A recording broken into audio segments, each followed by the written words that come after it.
Yeah, it's super short.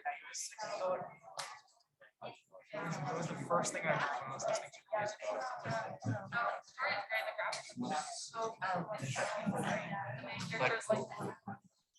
Good evening. Hello. Good evening. Let's try it one more time. Good evening. Good evening. Hi, I'm Linda Karen. I'm Dean of the Honors College. Welcome to the Honors College Mic. I brought my 1950 era Groucho Marx mic from the old time radio. Honors College Mic is a lecture series, and I can't tell you how thrilled I am to actually be here physically. This room seems like an old friend.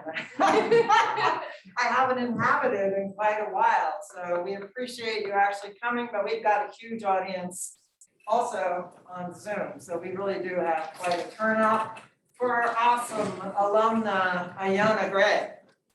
And so what I'm going to do is just say a few words about Ayana's career at the University of Arkansas, and then I'm going to have her professor, Jeff Ryan, introduce her.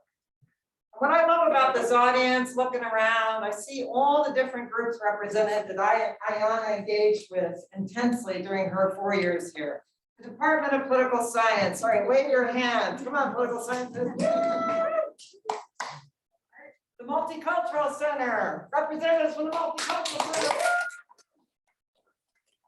We also have African and African American Studies, including the director in the back, Dr. Kari Bantan. Ayana decided her trip to Ghana with AAST is massively transformative. And from University Advancement, I know you didn't think I'd remember. Ayana worked in University Advancement because her writing skills, that's why we're here, were so phenomenal that she came highly recommended by now Chancellor Charles Robinson. So I think I see Deb Ucolano in the back, am I right? Woo! Charles Robinson today, our chancellor, and he reminded me that he had personally recruited Ayana from Little Rock because she was thinking about strongly going to another school that will not be named in a different city in the South.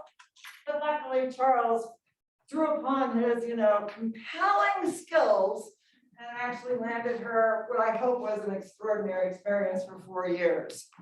So the Honors College Mic program, we recognize awesome faculty on campus, rock star alumni, and also other potentates from the state of Arkansas.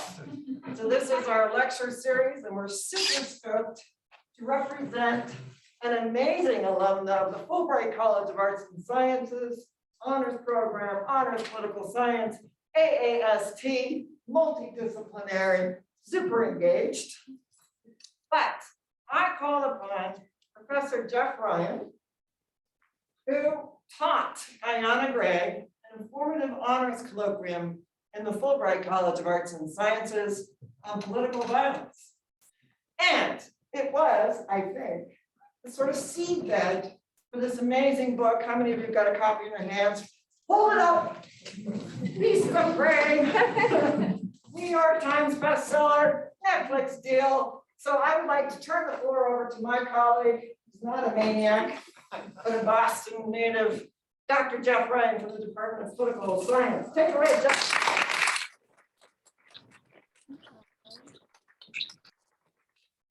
She said, okay, thank you. I really do actually want to take off on Dean Clooney's remarks about an amazing person.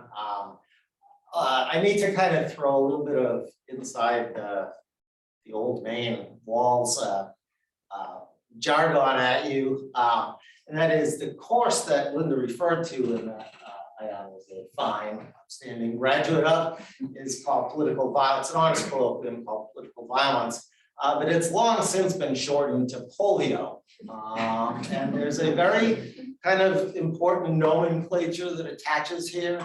The course itself, polio, is with a capital P, but all the people who finish the course, aka Ayana, remains lifelong a polio with a small p. So you now can say you know directly, and there are several others I won't name scattered in the audience, but you know polio.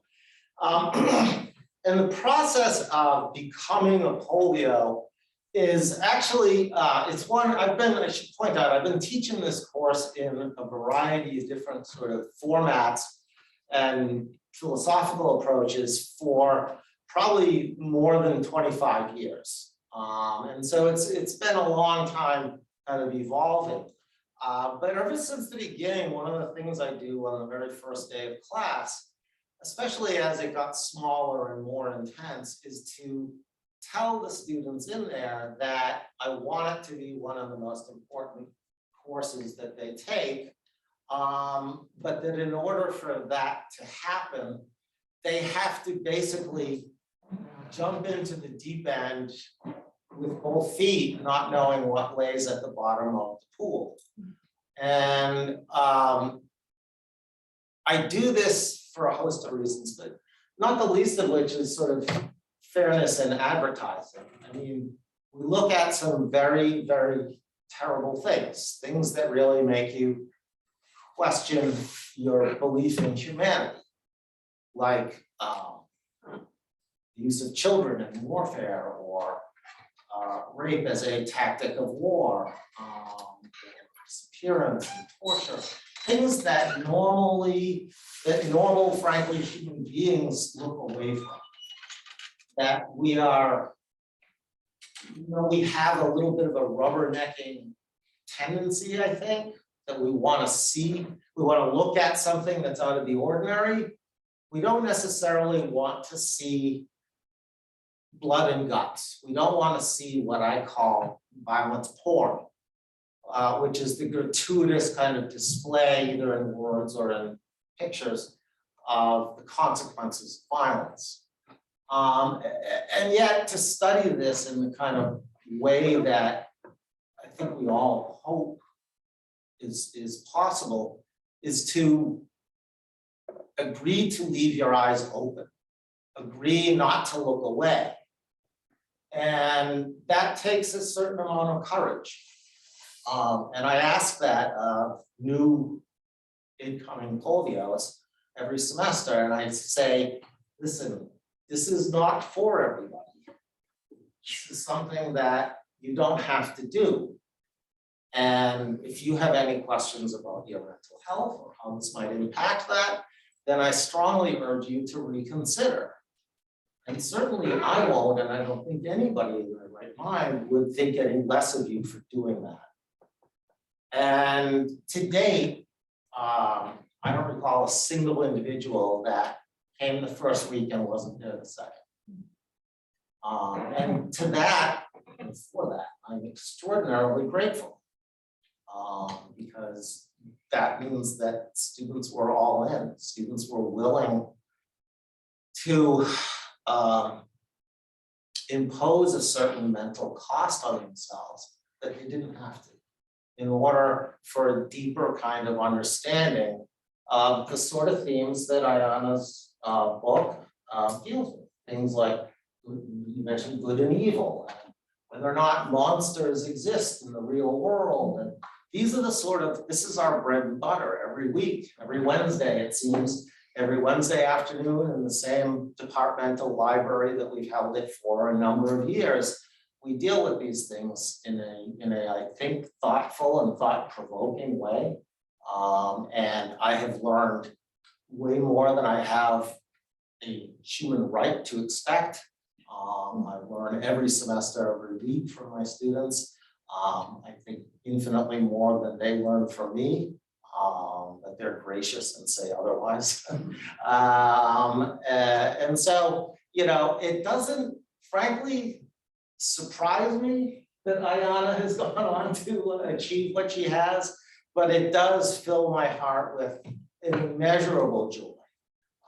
Just real, true, unfettered happiness that someone so lovely, so nice, so deserving would be able to kind of reap the benefits of all that she's invested up to this point. And so she's a credit to to us as affiliates or participants in the honors program in Fulbright College, in the university, and indeed, I think you're a definite credit to your generation. I think you go on to be, I know. So.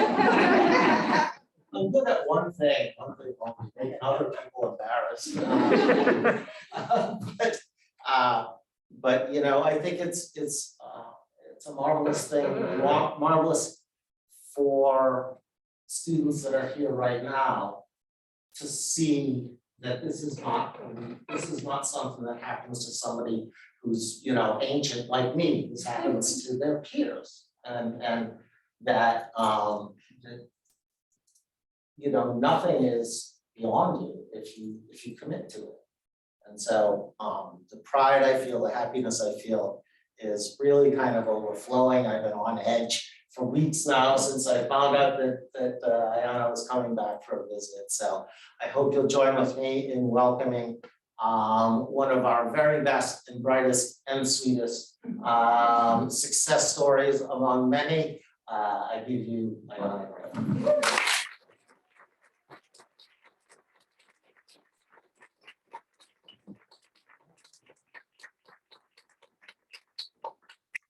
Hello, can you all hear me? Good. Yeah. Okay, so some warnings before I start. My parents are from New York. And they, in addition to talking like this, that's important because they talk with their hands, and so because I was raised by New Yorkers, I also talk with my hands. So I promise nothing's wrong with my arms. It's just how I get nerves out. I'm also going to be brutally honest, probably tell jokes, and kind of go all over the place because that's me. So I was thinking about how to start this, and kind of, you know, different ideas came to mind. And then I thought I'll start with, not quoting, but I'll start by referencing one of my favorite comedians, Steve Harvey. That's not how you normally would start a lecture, I realize, but I love stand-up comedy and I love Steve Harvey, shortcomings forgiven. But he once in a stand-up comedy routine that he was doing was talking about how as a comedian he has a third eye, and this third eye allows him to see the humor in everything. And I thought that really struck me because as a writer I tend to I think see the story in everything. So I have not been back to campus, not for any particular reason, but I've not been back to campus in about 6 years, just because life happens. And so coming back to Fayetteville and coming back to campus has kind of been like rereading chapters of a diary or a story that I remember from years ago, but it's weird and it's cool and it's emotional. Walking by, you know, the Union, and I can taste the Rockstar energy drink that I used to like binge. I don't know if I can do that. And I can, you know, hear my sorority sisters and the step practice and the strolls that we did out in the Arkansas Union, and it's so vivid. And I wanted to say thank you to Dr. Kuhn, thank you, where did Dr. Payne go? Dr. Payne. To Dr. Ryan, to Fulbright, to the honors program, just for having me here. Dr. Kuhn, when you invited me to come, I sort of had two emotions. So first I was like, wow, the University of Arkansas wants me to come back and speak, wow. And then after that, joy was dread. Because I was like, wow, the University of Arkansas wants me to come back and speak, and wow. And there was this dread and this fear because I'm what scientists and scholars would call, the academic term is a goof. I'm a goof. And what is a goof? Okay, I'm someone who still eats Lucky Charms cereal for breakfast. Taxes are something that are vague and scary to me still. I don't know how to change a tire. I rely heavily on Google Maps and do not have any sort of directional ability at all. I still call my mom and dad for just about everything. So in a lot of ways, I sometimes, you know, I'm 28 and I still don't feel like I know what I'm doing. But then I thought, okay, maybe that's something to lean into, you know, and maybe being honest about that is a good way to start. So, you know, what I wanted to do was tell you all kind of a bit of my story because I'm a writer and everything is a story with me, in the hopes that maybe by being very honest about the trips and the falls and the stumbles and also the leaps and the joy.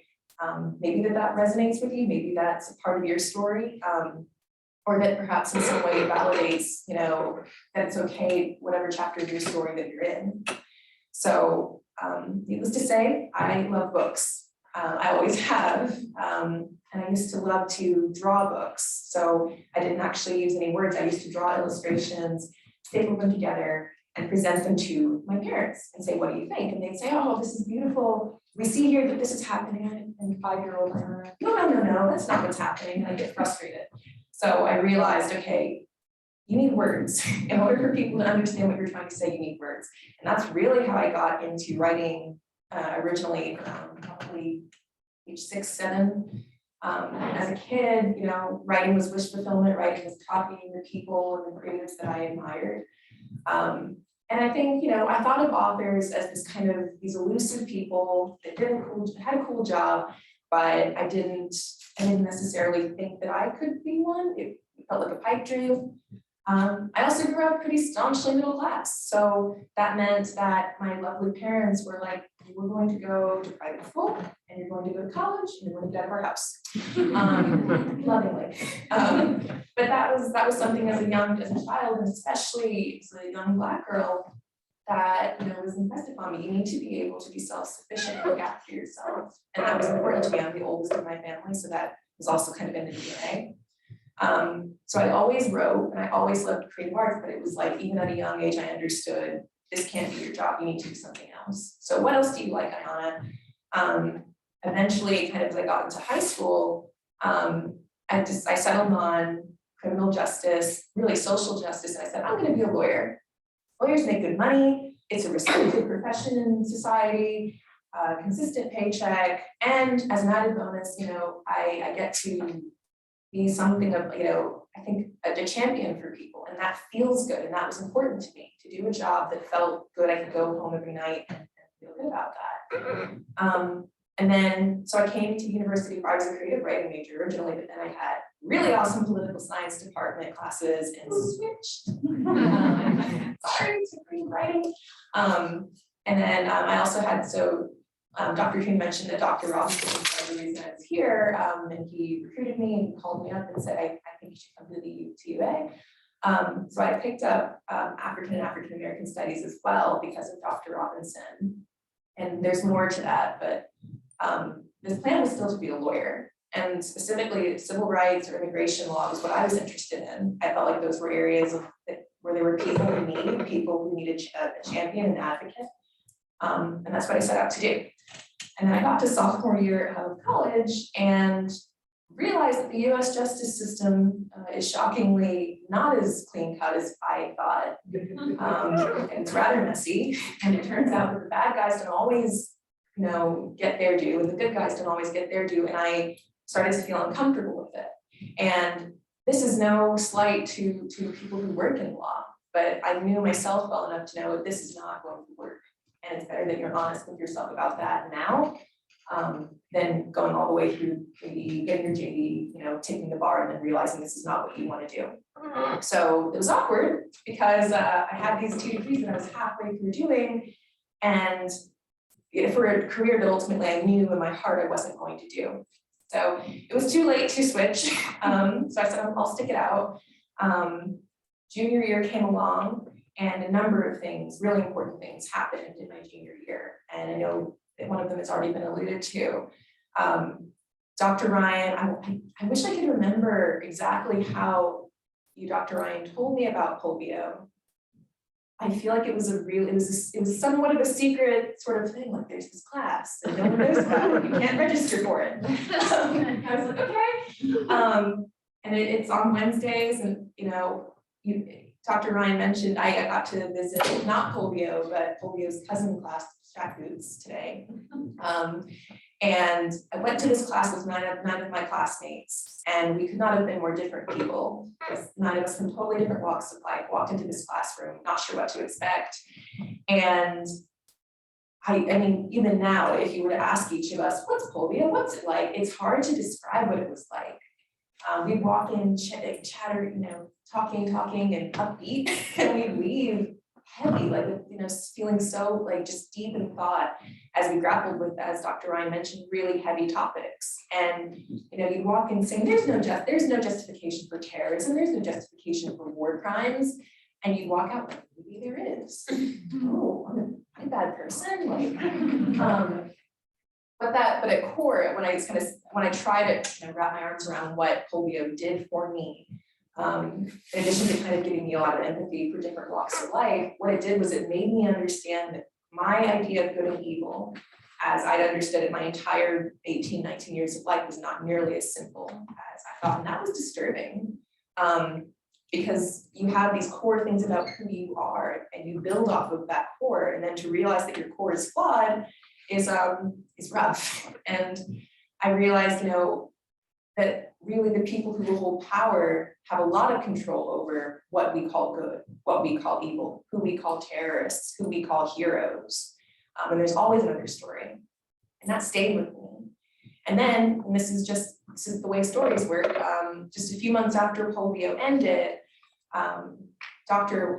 White had invited me to study abroad in Ghana. He takes a group of students every other year, although now probably not, but typically he would take every other year to Ghana. Ghana is a relatively small country in West Africa. And I really commend Dr. White because what he did, you know, in a lot of study abroad programs, you have a sister school and you basically just switch and you spend time on that campus and that's it. Dr. White was really insistent, and Dr. Jim Gigantino went with us as well. But he was really insistent that we went, you know, and we weren't these privileged Americans hanging out in this very privileged setting within Ghana. As a result, we got to Accra, the capital, and we didn't spend more than 2 nights in a single part of Ghana. So we arrived in the city, we saw the capital, and then it was off on a bus to the next place. Ghana is a really interesting country, specifically within Africa, because it was a major port for the transatlantic slave trade. And that's one of the things we were studying.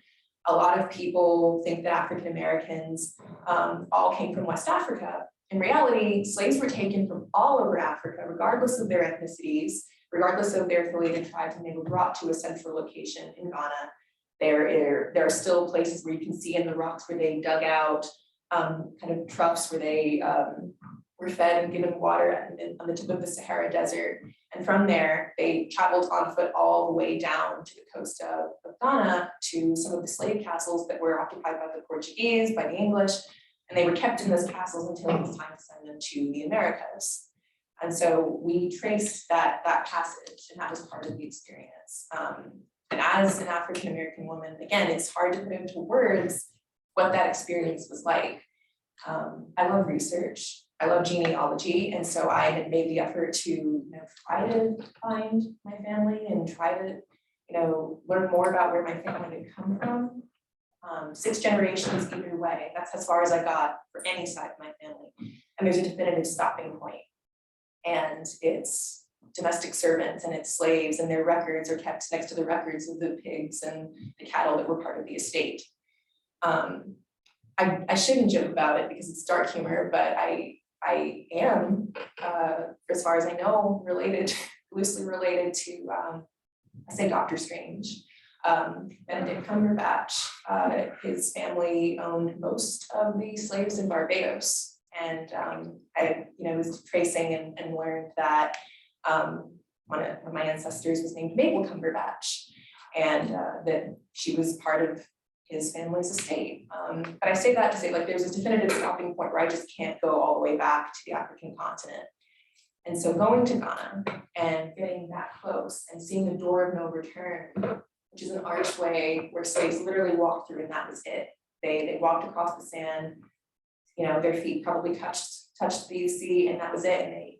And I vividly think about, my ancestors being on those boats, and I wonder, did they know? Did they understand? Did they know that hundreds of years later, they were not going to ever come home? Their grandchildren would never come home. Their great-great-great-great-grandchildren, they were never coming home. And it was an incredibly emotional experience to see Blackness and nuance, to see rich Black people, to see the Ashanti king decked in gold, to see his palace, to see power in a way that I'd never seen before with Blackness, to to also see extreme poverty, to see villages with no electricity, to meet people who didn't know their birthday because there was no record, no kind of birth certificate, but also to see parliament, and everyone in the parliament was Black and they were running a government efficiently. And so all of this was happening. It happened within a month. And it felt magical. It felt there was an immense power. And I, as a writer, was like, there are stories, plural here. And I write fantasy because I love magic. And so between political violence and this trip to Ghana, they were both kind of in my head. But again, I was like, you have to figure out what you're going to do with your life. You don't have time to write. And so I graduated and I moved back home. And I remember, so May 2015, I moved back home to Little Rock and I was sitting in my room, boxes everywhere. And I just remember feeling this immense sense of failure. I mean, there's no other word for it, just complete failure. Dr. Ryan, Dr. Robinson, Dr. Perry, all of these wonderful people who had believed in me. I felt like I let them down because what am I doing? I'm back home. I don't have a plan. My friends are literally off getting MDs, going to law school, traveling the world, getting PhDs, and I'm at home. And I really was like, did I just screw everything up? Did I just waste all of the scholarship dollars that I worked for? And I did the mature thing, of course, and I retreated back to what I knew. And I knew books and I knew stories, and I found comfort in that world. At a time in my life when I couldn't control very much, I could control the stories that I was writing. So I started writing, and I didn't know what I was going to write. I had ideas. I wanted to write about good and evil. I wanted to write a world that borrowed from Ghana and the beauty that I saw in Ghana, the lush jungles, the thriving cities, the beautiful deserts and forests. And I wanted to bring it all together because I'd never seen a book like that at the library. I'd never seen a book like that at the bookstore. And Toni Morrison, I'm paraphrasing, but she said, if you don't see the book you're looking for, you must write it. So I wrote what I wanted to see. It took 4 years, and I try to repeat and tell people that as often as I can. It took me 4 years, and I didn't sit down every day at a typewriter. I don't even own a typewriter. By the candlelight, it was not that beautiful. It was me also, trying to become a professional. I worked in university advancement and really enjoyed getting to do research. I interned in college as an advancement, trying to kind of find my spot there. I did the mature thing and did a backwards gap year. So after I got a steady job, I then decided to quit that job and go study abroad, live abroad, much to my parents' joy. We were really, really happy about the one-way ticket to Australia.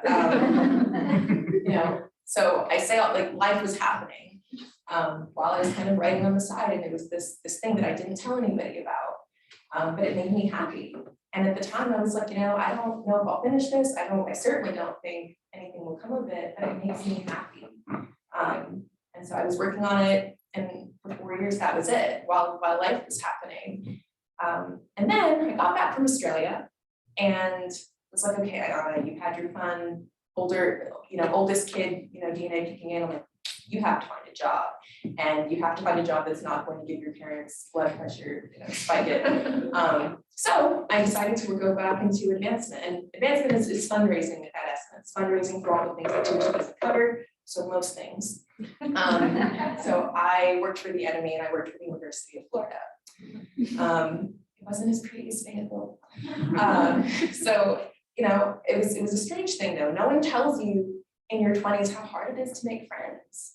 Up until you're 22, 23, you have school, you have a natural community to find people your age that can relate to what's happening in your life. You turn 25 and some people have kids and some people are married and some people are in jail, and you're like, I don't know how to relate to this. So I moved to this new town and I didn't know anybody. And so again, this lack of control and feeling like, what do I do? I turned to what I did know, writing. And it turned out that there was this really quite abundant writing community on Twitter of all places. And I found people, and I started to connect with people for the first time in my life who liked what I liked, I skipped the details of awkward Ayana's preteen years, but I was an awkward little kid. I liked weird things and would like lecture people about triceratops when I was little. That was normal. You know, so as a kid, it was hard to find people that I could relate to. And so suddenly at 25, there were lots of people I could relate to. People who liked books, people who understood my obscure references, people who were interested in prose. And I learned about an event on Twitter of all places called DB Pit. And DB Pit was created by a literary agent named Beth Phelan, specifically for marginalized creators, people of different ethnicities and races, writers in the LGBTQ+ community, disabled writers, really any writers that, because of their marginalization, were traditionally kept out of publishing. And you pitch your book idea by a tweet, and kind of see what happens. And if an agent liked your tweet, that meant send me your stuff. So it was kind of a way to get around the traditional querying process. So it was the first time in my life that I had a deadline for my work. I said, I have to finish this book that I've been writing for 4 years. I have to do it by this date or I can't participate in this program. So I did. I finished, April 2019. So you're doing the math, this is 4 years already. And I was so nervous. I was so nervous that I took off of work and I put Beachella on. I realize not everybody knows what Beachella is. Beachella is a legendary performance by the Beyonce Knowles Carter, where she performed at Coachella, and it was amazing. But she's such a powerful, confident figure. At least she presents that way. So I watched that all day. I tweeted and watched Beachella all day long. And finally, a friend texted me. She said, "Have you been on Twitter today?" I said, "No." She said, "You might want to check." I had hoped that one literary agent would see my tweet and maybe have an interest. I pitched my story as Black Arya Stark meets King of Scars, with a little pitch about the story. And I just hoped for one. In the end, about 50 agents ended up liking it, like physically liking the tweet. And it turns out that if your tweet gains enough traction, it actually starts to hide the likes. You can't see everybody, so I was completely panicked. But among those different names, there was a gentleman named Pete Knapp, who I knew was a really fantastic children's literature agent. He represented authors who I admired and just had a lot of respect within publishing. And he asked to see the material. So I panicked. There's a lot of panicking in this story. And I said, I can't send it to Pete Knapp. It's not ready. I waited a whole month. And I think there's a lesson in that. I think the world often tries to push people to do things quicker than they're ready to. I know there were people who were telling me, better send it to him soon, he's going to lose interest. And something told me not to do that. Something told me to wait, and better to be late and great, or fashionably late, whatever you prefer. And I waited. So I waited exactly 1 month and I sent him the materials. I pressed send on the email, went to call my then fiance. Before I could dial to call him, I had an email in my inbox. And it was Pete saying, "Hey, I'd like the rest of the material." More panicking. So I sent it to him and then lived in Canada for the next few weeks. And in the end, Pete ended up offering representation. The way that traditional publication works is you need a literary agent to represent you so that they take your work off to editors. Otherwise, editors would receive literally hundreds of thousands of stories per year. So that's a way to streamline it. And Pete said, "Ayana, I really like this story. It's ambitious. I really like it. It's ambitious. I want to work with you on it before we take it to editors." I said, "Okay." So we ended up working on it together for a year with the plan to send it to editors in spring 2020. Yeah, that did not. There's a panini. That's what I think the youth calls the pandemic. So that's what I'm going to say. So we get to, we were supposed to send it to editors, and in the end, the pandemic threw publishing for a loop because creative arts are the first thing to die when there's any kind of economic crisis. And I said to Pete, I don't think we should send this to editors. I actually don't think anyone's going to want this weird story about monsters and 2 Black kids going into a magical jungle right now. And he said, "I think you're wrong. And I think that, we should do it. I believe in you and I believe in the story." The lesson there is you never know how much power a simple, kind word can have for someone. I was ready to completely throw in the towel and say, this is not meant to be. And just by saying, I believe in you and I believe in this story, that's what made me say, okay, let's give it a try. So we took the story out last summer, and publishing is slow, it's notoriously slow, even when it's fast, it's slow. And we sent it out on Thursday. By Monday, we heard from a publisher that said, I want to take it to acquisitions, which is the next step in publishing. If an editor likes it, they can take it to an acquisitions team to determine how much we want to offer for this book or books. And then it kind of snowballed.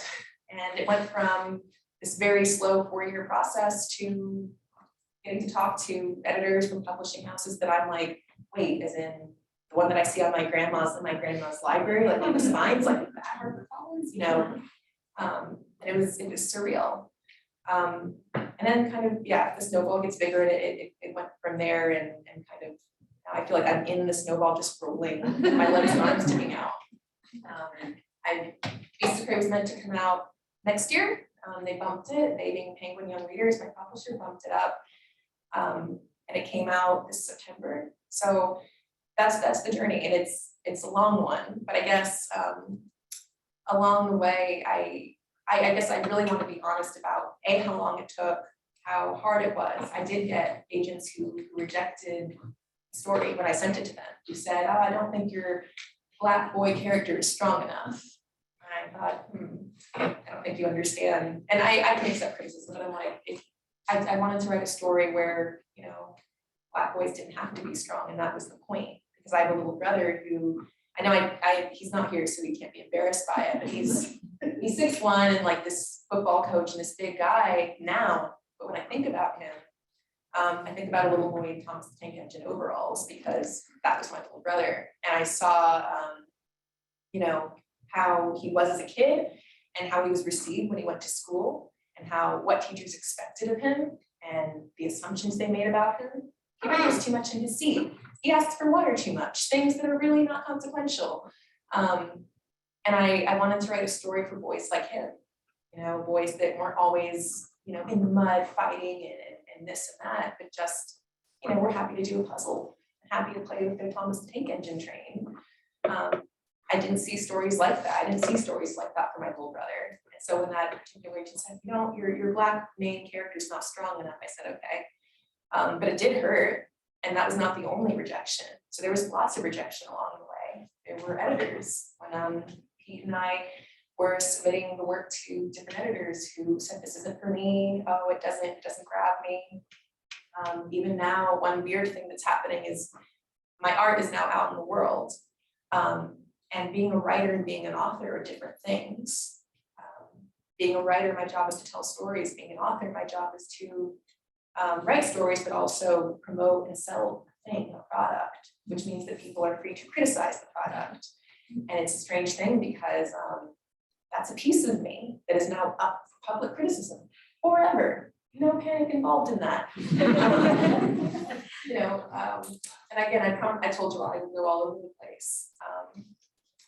But what I wanted to emphasize, probably more than anything, is that I wrote Beasts of Prey. I'm hesitant to say there was a theme or a thing I wanted to drive home about it. I don't think that's my job to do that, but I wrote it, to tell myself it's the 17-year-old version of myself. Running from the things that scare you, the things that stress you out, the things that make you panic, doesn't actually make them go away. You have to face them. Kofi and Ekon, the two main characters in this story, these are two kids who come from different walks of life, who are, their goal is to go into this magical jungle and find a monster and hunt it down. But they're also running from monsters internally. They're running from grief. They're running from trauma. They're running from anger, from sadness, from disappointment. And they're not dealing with it. And as a result, these monsters are growing bigger and bigger and bigger. And it's not until they stop and they face and they unearth these things they've buried that they heal. And so, I know in college, undergrad, this was probably the most stressful period of my life. I'm 28, so a fifth of my life has been spent here.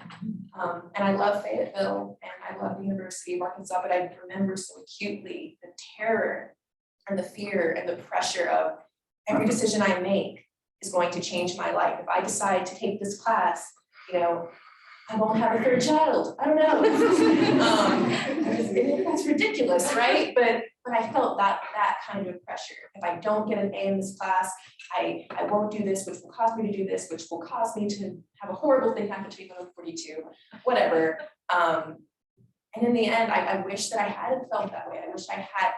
And I had so many wonderful mentors, this is not their fault, but I wish I could have like stepped into the past and told myself, you're gonna be okay. And you will screw up, and you will mess up, and you will make the wrong choice. You'll fail a test, it's okay. It's not life ending.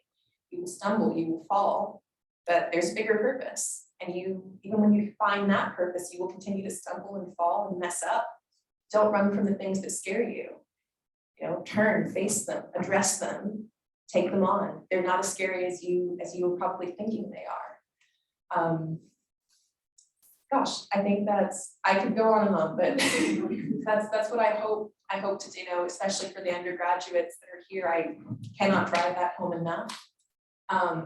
Enjoy your time. You don't ever have, I mean, even if you go to grad school, you never do undergrad again. It's special. The ability to have your peers and have friends who are your age going through what you're going through. You'll never have quite that experience again. You'll never have that safety of being on campus and knowing your way around and having that safety net to fail. You can fail when you're older, but it's different. You have, you know, spouses and children and houses and taxes and horrible things like that to contend with. So just please enjoy your time. Speak with your professors, talk to them after class, ask every question, and don't be afraid.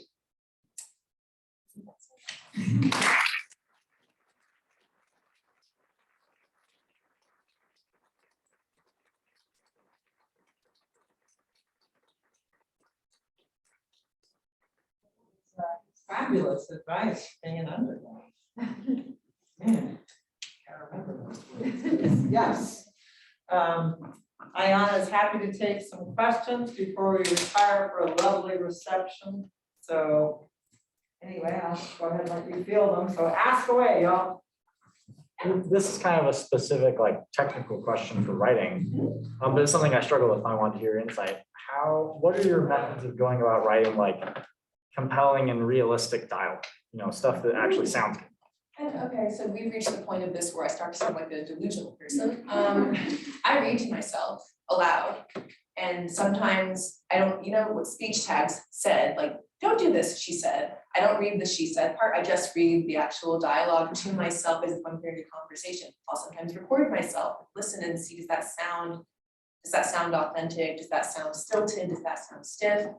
Obviously sharing it with critique partners, getting objective perspectives, and this goes for academic writing or, you know, nonfiction and fiction writing.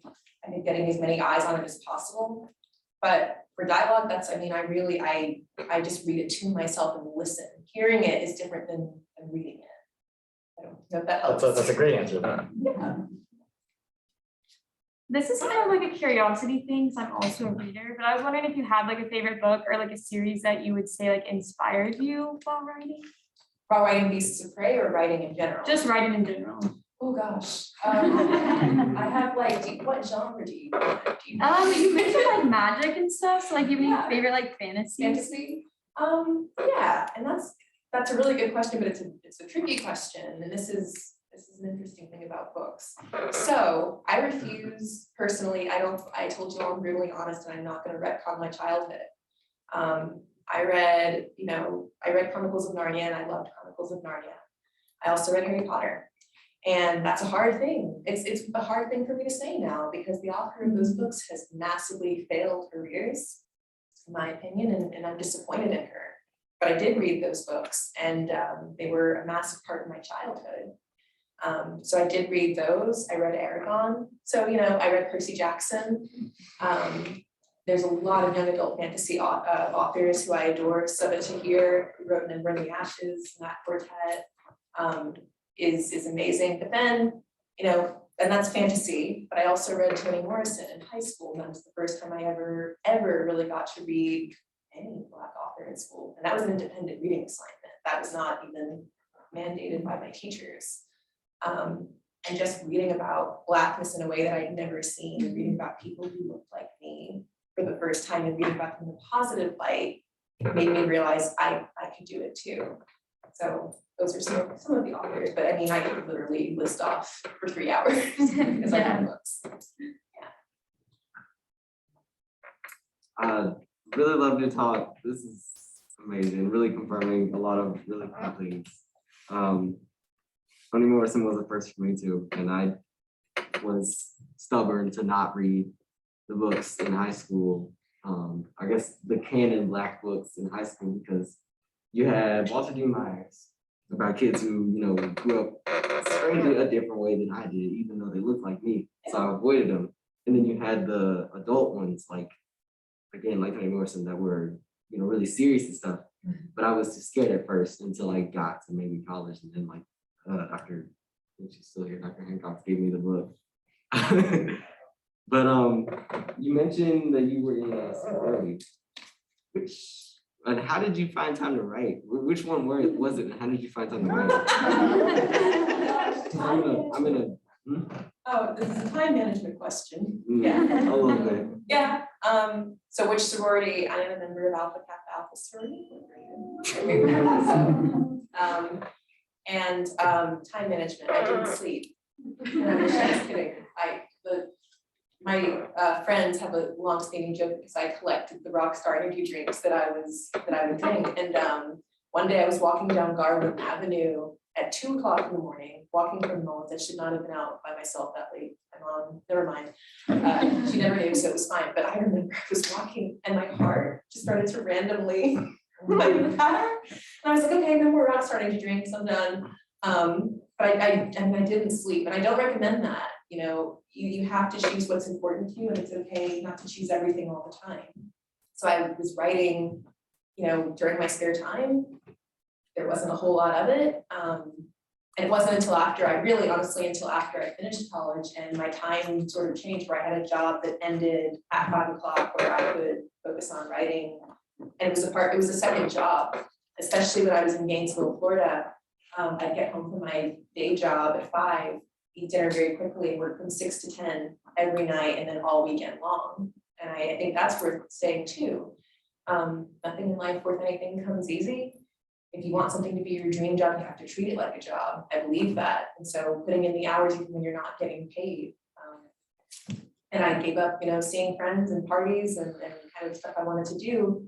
But it was because at that point in 2018, I was like, okay, I want to be an author. This is what it takes. So I wish I had a better answer about how to find that balance, but you have to do what makes you happy and what you love. And I love books and I love stories. So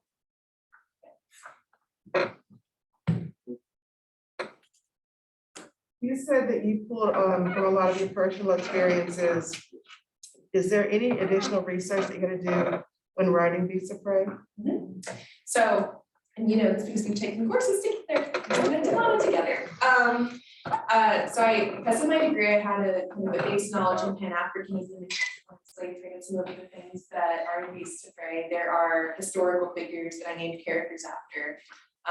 So I had that knowledge, but I didn't know much about mythology, specifically in the African continent. Mythology is plural. I knew about Greco-Roman mythology, and I'd even wished for Black mythology I didn't know existed. And I had to, you know, I read a lot of anthologies with stories to kind of see what patterns, because Western mythology and Western storytelling is very different than storytelling in other parts of the world. That was hard to do because a lot of the anthologies that I found were translated and were, you know, rewritten by scholars whose their, how do I say it? They had maybe sometimes ulterior motive to translating it. They had biases that they had then injected into the story. So I'd be reading and I'm like, wait a minute, that description doesn't seem right. But unfortunately, that's what I had. And sometimes things like Google Scholar and JSTOR had articles about specifically mythology and stories and how they changed depending on what region. You'll find the same story with the same character, the same god in different parts of Africa. And I would kind of take note of that. I loved the monsters and finding out about all the creatures that I didn't know about because I'm a nerd and I love animals and I love monsters. But that was where a lot of the research was, because I knew very little about mythology in Africa and in different parts of Africa. I would love to know more about your inspiration for characters, specifically the owner of the series. Okay, so inspiration for the characters. I feel like this is a trick question. Because, okay, so I talked about Ekon being inspired by my little brother, partially. The owner, so Kofi, one of the main characters, works at a night zoo. She's actually an indentured servant at a night zoo. And she and her mother are working to pay off a debt that was incurred by her father. That isn't so complicated family dynamics from the start. One of the things I wanted to do with Beasts of Prey was write a story where you got to see Black people in nuance, in different, Black. Someone asked me, were you afraid to write a Black villain? No, I was excited because it's cool to write Black people occupying different spaces. And so the owner of the night zoo where Kofi works is not a nice person. And I wanted to write this character that was over the top and fabulous and grand, but also cheap and like just a bit ridiculous.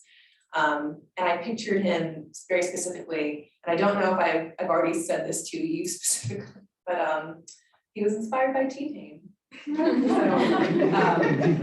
if you've ever seen T-Pain with giant gold teeth and a chain that says big ass chain, the top hat that he often wears with his like huge dreadlocks with huge blonde dreadlocks, just over the top, but it was fun. It was getting to write an over the top kind of, fantastical Black man who owned a fantastical zoo. I just thought that was fun. So I don't know if you wanted to specifically know about anybody else. I don't know about all of them, but I had no idea about T-Pain. I didn't know if you really knew. Yeah, my editor, cackled when I told her that. Adia and Kofi are two of the other main points of view in the story.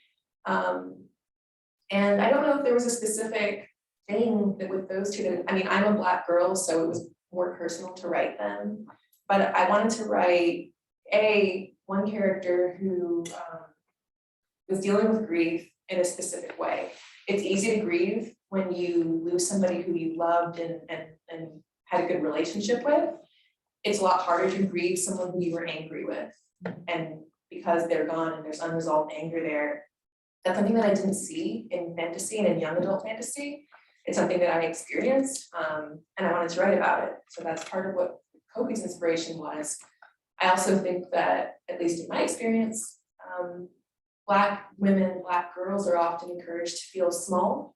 You're too loud, you're too this, you're too that. So I wanted to write a character that was very loud and very in your face and very confident and very powerful. And instead of being ashamed of it, was proud of it. I am the best in my class. I remember, and I'm not, this is not probably exclusive to Black girls, but especially women, there's been so many studies about how when girls raise their hands, they raise them like this, as opposed to like this, because they are unsure. They're like, even when they know the answer, they're afraid of being the best in class because of the stereotypes that come with a girl who knows too much. And so I wanted to write a character that pushed against that and was like, I am the best in my class and I know it. And that's where Adia came from, even though she also has fragility and insecurity because she's also a teenager and teenagers don't know every day, most of the time. So that's, with those two specifically, it sort of was pieced together. With Ekon, it was very specific. That was from my little brother. Thank you for the talk. It was great. You talked a lot about how the story is like a piece of you and how it's out in the world and people are critiquing it. How did you go about dealing with that? Like separating kind of like yourself, like putting a barrier between like the critique and the fact that like the story is a piece of you? The brutally honest answer? Sure, yeah. The block button. Fair enough. No. Okay, so I there's something called Goodreads that is a lot of readers use to collect. They have lists. It's kind of like a social media specifically for books. So I blocked myself from looking at my own books pages. Rick Riordan, who wrote Percy Jackson, one day somebody tweeted at him and asked if two characters in the story were gay. And I'm paraphrasing what he said, but I thought it was brilliant. He said, basically the relationship that a reader has with the book is none of the author's business. And I thought that was brilliant, because the truth is, you know, it's not my business what people take from Beasts of Prey. I wrote it on September 28th and put it out into the world, and it's there to be critiqued. Some people, like, I've had people reach out, and Ekon has OCD. He's a character who has OCD. And there are people who have OCD who've written me like that was the most important part of the story for them, because I have OCD. I've had readers from various countries in Africa who reached out and said, I've not gotten to see this in this particular, you mentioned Kwame Nkrumah, who was a major leader in Pan-Africanism. That reference meant a lot to me.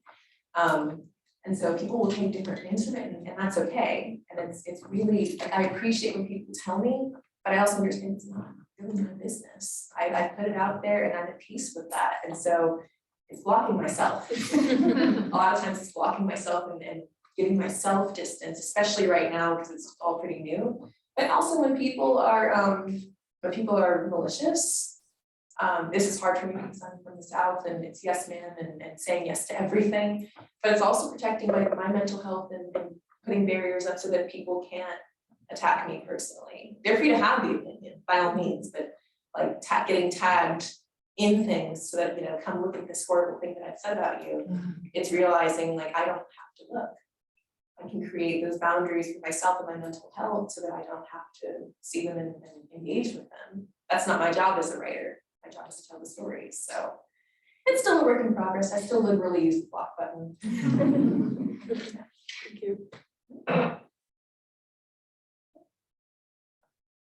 One final question, Professor Schreckheis, I saw your hand.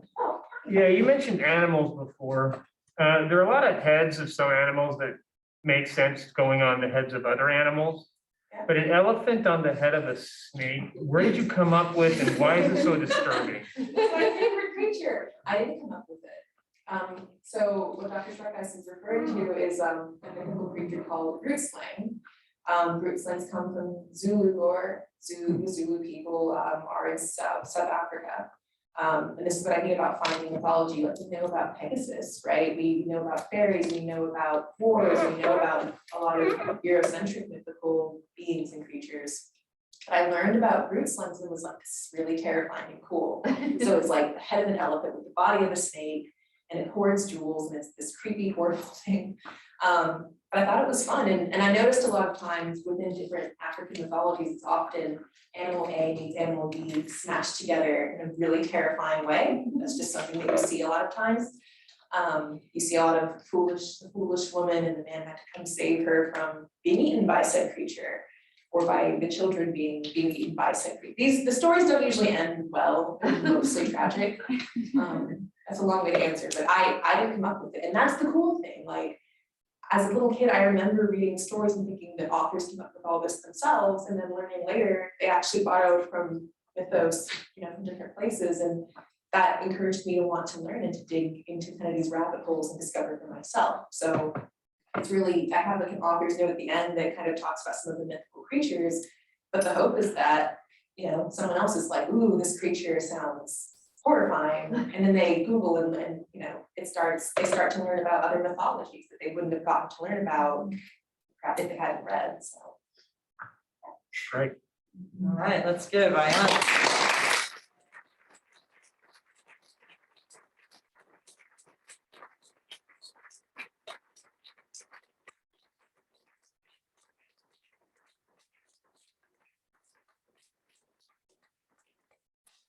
We are going to retire to a fantastic reception and 1:30, that's our Honors College First Floor Lounge. But before I do, I want to give a couple of other thanks in the room, and this is, I'm turning my attention to the Honors College crew. Of course, we've had many people behind the scenes. Kendall Curley, our Director of Communication, negotiator for a lot of this. Also Autumn. Louis Spicer in the back, our Director of Development, who's been massively involved in this entire thing.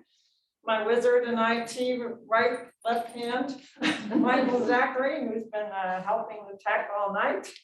And a special shout out to Hiba Tahir, who came to us months and months ago. Hiba's finishing her MFA and is quite a poet. and said, I've been following Ayana Gray's career. We need to invite her in. So of course, I always do what Kiba says. So special shout out to Kiba to here. And if I've left anybody else off, probably, but you know, who did I leave off? Louise. Louise in the background. Louise is our Zoom support, and Ronaldo doesn't ever like me to mention her, so I'm going to. Ronaldo Augustine Robinson, who's done a lot of logistics and will provide us with a beautiful reception. So there's awesome food, some libation. So join us, and y'all can talk to Ayana more individually. So again, that was a great.